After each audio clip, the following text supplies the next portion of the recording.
નમસ્કાર મિત્રો, હું છું જયેશ હિરપરા. કૃષિ મિત્ર ચેનલમાં આપનું હાર્દિક સ્વાગત છે.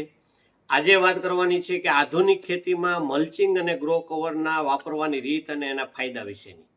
તો આમ જોઈએ તો કે અત્યારે દિવસે દિવસે આપણે જોઈએ તો કે પાણીની અછત છે, મજૂરની અછત છે, બીજું નિંદામણનાશક વધતું જાય છે. નિંદામણ એને હિસાબે મલ્ચિંગ અને ગ્રો કવર નું પ્રમાણ પણ વધતું જાય છે. સૌરાષ્ટ્રમાં જોઈએ તો કે છેલ્લા 4-5 વર્ષથી ઘણા બધા વિસ્તારમાં ઘણા બધા પાકમાં ખેડૂતો મલ્ચિંગનો અને ગ્રો કવરનો ઉપયોગ કરે છે. એમાં જ્યારે રાજકોટની આજુબાજુમાં અને સળધારની આજુબાજુમાં જોઈએ, લોધીડા છે, સર છે, ભાયાસર છે, આ બધા ગામડાઓમાં અત્યારે 80 થી 90%, 100% જેવું મલ્ચિંગ અને ગ્રો કવર થઈ ગયું છે. હવે મલ્ચિંગ છે એ જોઈએ તો કે એના ફાયદા આમ જોઈએ તો કે બધા જાણે છે, તો છતાં આપણે રજૂઆત કરી તો કે ઘણા બધા ફાયદા છે કે જમીનનું તાપમાન જ્યારે શિયાળે છે ત્યારે જે વધારે પડતું ઠંડુ થઈ જાય એ ઠંડુ નથી થવા દેતું, એ તાપમાન ઊંચું રાખે છે. ઉનાળામાં જ્યારે વધારે પડતું તાપમાન થઈ જાય ત્યારે એને ઠંડુ રાખે છે, ભેજ નથી ઉડવા દેતું. એટલે પાણી જે આપણી પાસે હોય એનું 40 થી 50% પાણીનો ઉપયોગ થઈ શકે છે. બીજું કે પ્લાસ્ટિક ઢકાઈ જાય, મલ્ચિંગ થઈ જાય એટલે નિંદામણ જે કાંઈ ઘાસ છે, ખડ છે, એ ઉગતું હોય એ ઉગતું નથી. ત્યાર પછી જોઈએ તો કે વોટર સોલ્યુબલ ખાતરનો સંપૂર્ણપણે ઉપયોગ કરી શકાય છે.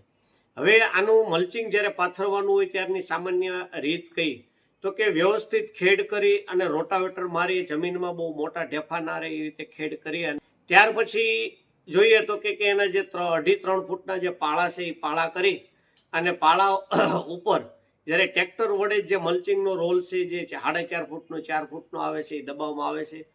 1 એકરે આમ જોઈએ તો કે 2500 મીટર જેટલું મલ્ચિંગનો રોલ જરૂર પડે છે અને 400 મીટરનો એનો રોલ આવતો હોય છે. ત્યાર પછીની વાત કરીએ તો કે જ્યારે એમાં કાણા પાડવાના હોય ત્યારે ગરમ જે વસ્તુ છે અથવા લોખંડનું જે વસ્તુ છે એનાથી કાણા પાડવામાં આવે તો કે જે કિનારી છે એ ફાટી નથી જતી, કિનારી છે એ પેક થઈ જાય છે. અને બીજું કે જ્યારે જમીન તૈયાર થઈ ગઈ એમાં ખાતરને એ બધું નાખી અને કમ્પ્લીટ કરી ડ્રીપની નળી પાથરી અને પછી કાગળ પાથરવાનો છે. કાગળ પાથરી અને કાણા પાડી અને એમાં જે રોપ વાવવાનો હોય અથવા સીધું બીજ વાવવાનું હોય તેનું વાવેતર કરવાનું છે. ત્યાર પછી એ ઉગી ગયા પછી કે જે ગ્રો કવર એટલે કે ક્રોપ કવર અથવા કે ગ્રે કવર જે એગ્રીકલ્ચર કવર એમાં અલગ અલગ નામથી ઓળખાય છે, પણ મેઇન 80% ગ્રો કવર શબ્દ વ્યાપક પ્રચલિત છે. ગ્રો કવર છે એ એક પ્રકારનું આપણે જે ટનલ કરી બુગદા ટાઈપનું કરી અને એ રીતે ગોઠવવામાં આવે છે.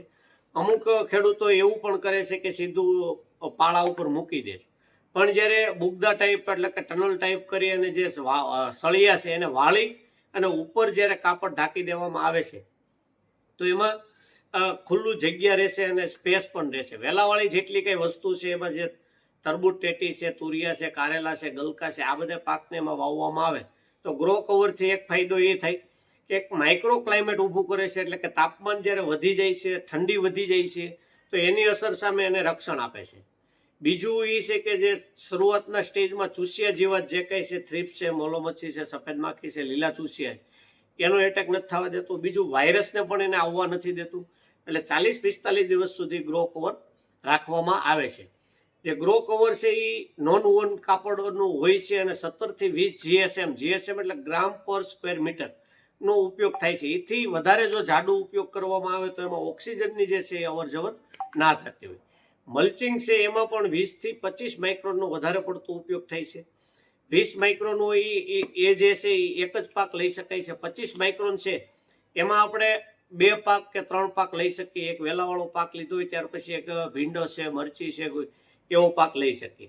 એટલે પાક વાઇઝ પણ આમાં પસંદ કરતા હોય છે કે 25 માઇક્રોનનું લીધું હોય તો એક પાક નીકળી જાય પછી એ જ મલ્ચિંગમાં બીજો પાક વાવી શકાય, પછી એમાં કાગળ તૂટી જાય છે. તો આવી રીતે ગ્રો કવર અને મલ્ચિંગના ઘણા બધા ફાયદા છે.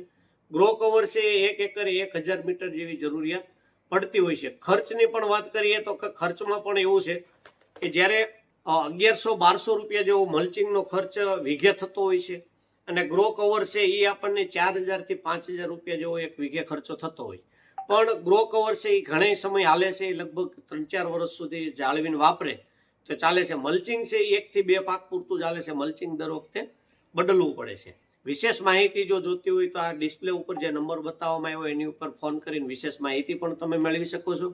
અને આ વિડીયો સારો લાગ્યો હોય તો અન્ય ગ્રુપમાં શેર કરો અને અમારી ચેનલ સાથે જોડાયેલા રહો. નમસ્કાર.